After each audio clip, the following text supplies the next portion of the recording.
हे बच्चा पाती, कैसे हो बच्चा आप सब लोग। आई होप आप सब अच्छे होंगे। सो इस वीडियो में हम लोग एक होल ग्रामर का गो थ्रू करने वाले हैं, ठीक है। जो भी आप लोगों का पेपर होने वाला है तो 10th और 12th दोनों के लिए ही हेल्पफुल रहेगी वीडियो।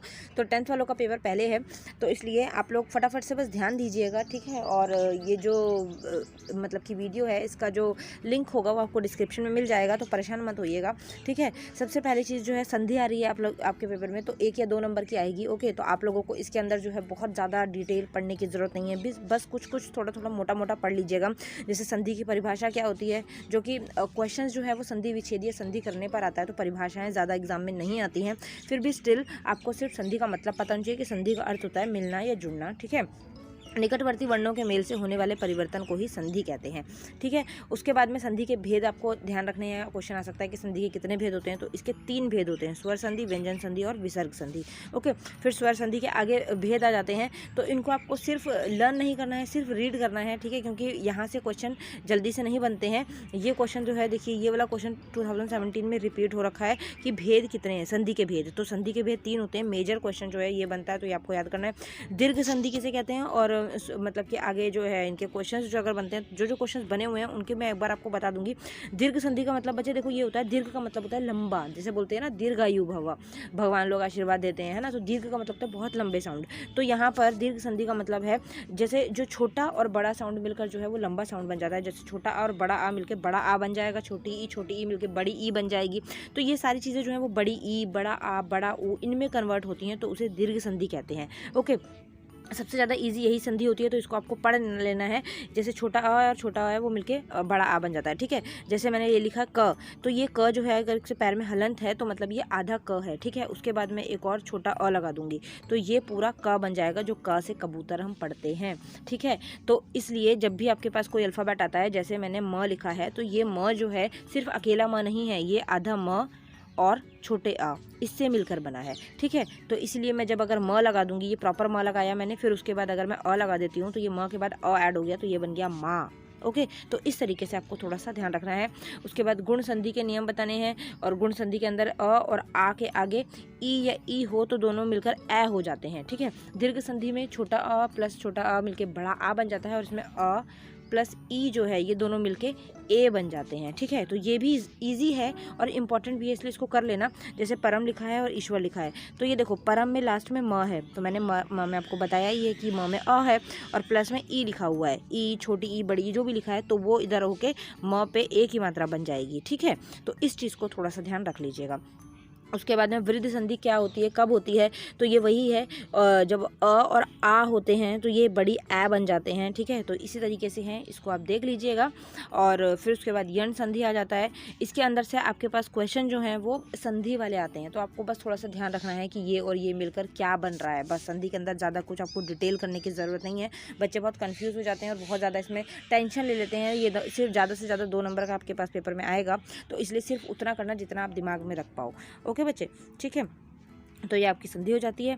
उसके बाद में ये विसर्ग संधि आ जाती है। विसर्ग संधि में विसर्ग यूज़ हो रही होती हैं, ठीक है। तो आपको इसका ध्यान रखना है, तो वहाँ से आपको पता लग जाएगा कि ये विसर्ग संधि है, ठीक है। और इसको आपको ये जो इसमें एग्जाम्पल्स दिए हुए हैं, बस इनको आप थोड़ा सा पढ़ लेंगे ना कि हाँ ये एग्जाम्पल्स दिए हुए हैं, इनको पढ़ लीजिए। यहाँ से आपको थोड़ा बहुत क्लियर हो जाएगा, ओके, कि किस टाइप का कौन सी संधि होती है। उसके बाद उपसर्ग आ जाता है। यहाँ से भी आपको 2 नंबर का मैक्सिमम देखने के लिए क्वेश्चन मिलेंगे। उपसर्ग के अंदर होता है जो भी शब्द आगे लगते हैं, ठीक है। जैसे मैंने यहाँ पर बोला है अधि, तो अधि से हमें जो है शब्द बनाना है, जैसे अधिकारी, ओके, अधिकारी। तो इस तरीके से यहाँ पर आपको एग्जाम्पल्स देखने के लिए मिल जाएंगे। अति का यहाँ पर दिख रहा है अत्यंत, अत्याचार। अधि का यहाँ पर अध्यक्ष है, अधिपति है, अधिकारी है। और अनु का जो है अनुक्रम है, अनुशीलन है, अनुचार है। अप का जो है अपवाद है, ठीक है। तो आपको 2-2 एटलीस्ट आने चाहिए, तो इनको आप पढ़ लीजिएगा। अभी है, फिर आ है, ओके, ठीक है। तो इस तरीके से ये आपके उपसर्ग हो जाते हैं। इजी हैं ये भी, और कुछ रिपीटेड हो रखे हैं, तो वो आप देख लीजिएगा। इसके अंदर आपको PDF में नज़र आ रहे होंगे वो, ठीक है। यहाँ पर देख सकते हो आप लोग, ठीक। और चांसेस होते हैं कि रिपीटेड क्वेश्चन HBSC डालता है, तो इसका थोड़ा सा आप लोगों को ध्यान रखना है बस, ओके बच्चे। उसके बाद में उपसर्ग हो जाते हैं ये सारे के सारे, ठीक है। ये आपके अंग्रेजी के उपसर्ग आ जाते हैं वो हो जाते हैं। तो मेन जो है सिंपल वालों में ही आते हैं, तो इतना ज़्यादा परेशान मत होइएगा। प्रत्यय किसे कहते हैं, तो प्रत्यय लास्ट में लगते हैं, ठीक है। जो किसी शब्द के लास्ट में मतलब किसी शब्द के अंत में लगकर उसका अर्थ बदल देते हैं उसे प्रत्यय कहते हैं। जो किसी शब्द के शुरू में लगकर उसका अर्थ बदल देते हैं उसे उपसर्ग कहते हैं। तो सिंपल डेफिनेशन आपको करनी है। प्रत्यय दो प्रकार के होते हैं, कृत प्रत्यय और तद्धित प्रत्यय, ठीक है। तो आपके पास क्वेश्चन ये भी आ सकता है कि प्रत्यय कितने प्रकार के होते हैं, तो you have to know about it, okay. फिर उसके बाद में आ जाता है कि कृत प्रत्यय और कृदंत प्रत्यय, इनके आपको सिर्फ आपको ये पढ़ना है, ठीक है। ये पढ़ने हैं। जैसे दार है तो आपको एक ऐसा वर्ड बनाना है जिसके लास्ट में दार आए, देनदार, लेनदार, धारदार, ठीक है। आलू लिखा हुआ है तो लास्ट में आलू आना चाहिए, झगड़ालू, कृपालू, लज्जालू। आऊ लिखा हुआ है तो बिकाऊ, टिकाऊ। बस इसमें आपको मात्रा का ध्यान रखना है। जैसे आऊ में देख रहे हो लास्ट में बड़े ऊ की मात्रा है, तो आप जो भी वर्ड लिखोगे उसके लास्ट में बड़े ऊ की मात्रा ही होनी चाहिए। इस तरीके से बस प्रत्यय होते हैं, ठीक है। तो आई होप ये चीज़ें भी आप कर लोगे, ईजी हैं और ज़्यादा मार्क्स के नहीं आने हैं, ठीक है। तो आप जितना आपके दिमाग में घुस सकता है सिर्फ आप उतना घुसाइए और ज़्यादा इसको टेंशन मत लीजिएगा इसके लिए, ठीक है। फिर उसके बाद मुहावरे आ जाते हैं। मुहावरे में बच्चे डरते हैं मैम कौन सा मुहावरा आएगा, तो मुहावरे में आपको एक ऐसी चीज़ है जो हम अपनी डेली लाइफ में भी यूज़ करते हैं, तो इसलिए आपको इनके सिर्फ मतलब पता होना चाहिए, आगे की चीज़ें आप अपने आप बना लेंगे। जैसे अंगूठा दिखाना लिखा है तो अंगूठा दिखाना का होता है, इसको ब्रैकेट में करके लिख दीजिएगा, साफ इनकार करना। मैंने जब रमेश से अपनी पुस्तक मांगी तो उसने अंगूठा दिखा दिया, मतलब मना कर दिया। और बच्चे गलती करते हैं कि जो ये वाक्य अर्थ होता है ना, अर्थ से सेंटेंस बना देते हैं। आपको अर्थ से सेंटेंस नहीं बनाना, आपको इस क्वेश्चन से सेंटेंस बनाना है। ये क्वेश्चन आपका सेंटेंस में आना चाहिए, ओके। तो इसके ऊपर आपको थोड़ा सा ध्यान रखना है। तो ये इस तरीके के आपको मुहावरे देखने के लिए मिलेंगे, ओके। और जो इसके अंदर से आ रखे हैं ये वाले तो आपको लोगों को करने ही करने हैं। अंधे की लाठी है, अगर मगर करना है, सिर्फ आप मीनिंग्स पढ़ लीजिए बस कि ये मीनिंग इसके अंदर इस मुहावरे में है। और वाक्य तो हर कोई बच्चा जो है वो अपने आप बना के लिख देता है, तो ये आप लोगों को ध्यान रखना है, ठीक है। उसके बाद ये सारे मुहावरे हो जाते हैं। फिर लोकोक्ति आ जाती है। अब लोकोक्ति किसे कहते हैं मैम, तो लोकोक्ति बच्चे मुहावरे ही होते हैं, बस मुहावरे का थोड़ा सा एडवांस वर्जन आ जाता है, ठीक है। थोड़ा सा बड़ा वर्जन आ जाता है तो उसे लोकोक्तियाँ कहा जाता है। तो इसको आप थोड़ा सा देख लीजिएगा, ओके, ठीक है। ये याद होती नहीं है वैसे जल्दी से, मतलब बच्चे जो है बहुत ज़्यादा इसमें भूल जाते हैं। तो इसमें आप क्या करिएगा, जिसके अंदर जो ये रिपीटेड लोकोक्तियाँ हैं ना, ये देखिए BSEH लिखा हुआ है, ये लोकोक्ति रिपीट हो रखी थी, तो सिर्फ रिपीटेड वाली पढ़ लीजिए, बाकी छोड़ दीजिए, आप स्किप कर सकते हैं इसको, ओके। सारी की सारी पढ़ने की ज़रूरत नहीं है। फिर उसके बाद अनेकार्थी शब्द हो जाते हैं। अनेकार्थी शब्द का मतलब होता है एक वर्ड जिससे 2-3 शब्द के मतलब निकलते हों, तो इनको आपको जो रिपीटेड हैं वो सारे पढ़ लीजिएगा, ठीक है। और एक मिनट,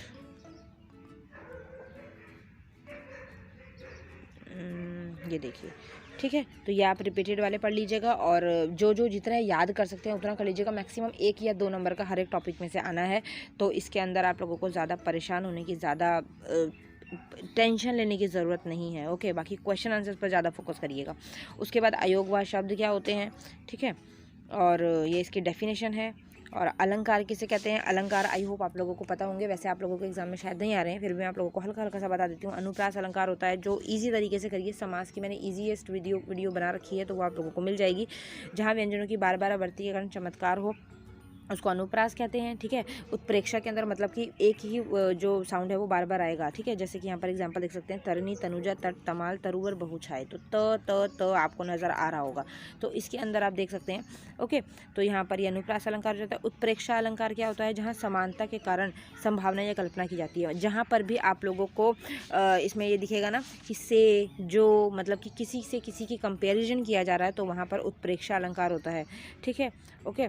उसके बाद में आगे मानवीकरण अलंकार हो जाता है, जब जड़ प्रकृति पर मानवीय भावनाओं और क्रियाओं का आरोप हो। मतलब लो यह लतिका भी भरलाई मधु मुकुल नव रस गागरी, तो यहाँ पर जो है मानवीकरण अलंकार है, क्योंकि यहाँ पर हम किसी मतलब इमोशनली किसी के लिए बोलते हैं जब, तो उसको मानवीकरण अलंकार बोला जाता है। उपमा के अंदर आ जाता है, जहाँ किसी व्यक्ति की जो है उपमा का मतलब होता है किसी से हम किसी का कंपेयर कर रहे हैं, या फिर कोई बहुत फेमस पर्सनालिटी है, बहुत फेमस चीज़ है, उससे कंपेयरिंग हो रही है, तो वहाँ पर उपमा अलंकार आ जाता है, ओके।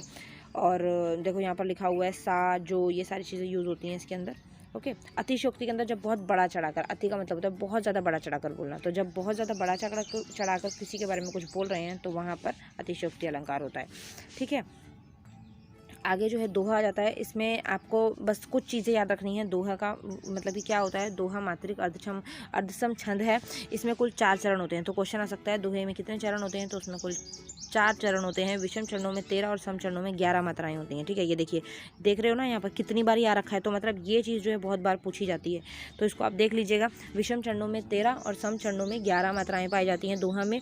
ठीक है, और इसके बाद में इस प्रकार छंद की प्रत्येक पंक्ति में 24 मात्राएं होती हैं। ये चीज़ आपको थोड़ी सी ध्यान रखनी है, और ये सारा तामझाम आपको करने की ज़रूरत नहीं है आगे का। उसके बाद चौपाई आ जाती है। चौपाई के अंदर जो है आपसे आगे पूछा सकता है चौपाई क्या है, तो चौपाई एक मात्रिक समछंद है। वो अर्ध समछंद था, ये मात्रिक समछंद है, और प्रत्येक चरण में 16 मात्राएं पाई जाती हैं। ठीक है, तो इस तरीके से आपको हल्का सा इसके बारे में अगर इसमें रिलेटेड कोई क्वेश्चन आ भी जाता है तो आपको ये लाइन रटी हुई है, यही लाइन रट के लिख के वहाँ पर आ जाओ। ठीक है, उसके बाद में वार्णिक छंद किसे कहते हैं, मात्रिक छंद किसे कहते हैं। जिन शब्दों में वर्णों की गणना की जाती है उसे वार्णिक छंद कहते हैं। जिन शब्दों में मात्राओं की गणना की जाती है उसे मात्रिक छंद कहते हैं। ये क्वेश्चन आप लोगों का देखो रिपीट हो रखा है। ओके, तो ये इतनी सिंपल डेफिनेशन भी अगर आप नहीं कर पा रहे हो तो फिर कुछ नहीं हो सकता। ओके, तो हिंदी का पेपर बहुत ईजी रहने वाला है। मेरी तरफ से आप सब लोगों को गुड लक, और अच्छा सा पेपर देना। ठीक है, और बिल्कुल भी नर्वस मत होना, और कोशिश करना कि सारा पेपर आप अटैम्प्ट करके आओ। जो नहीं भी आता हो उसको भी लिख कर आओ, कुछ ना कुछ लिखो, लेकिन लिखना है, छोड़ना नहीं है। ठीक है, तो आई होप ये ग्रामर का आपको मैंने गो थ्रू करवा दिया। आई होप वीडियो हेल्पफुल रहेगी। इस वीडियो को शेयर करिएगा अपने फ्रेंड्स में, ताकि उनको भी थोड़ी हेल्प हो पाए। Good luck for your Hindi exam. Thank you so much, bye bye.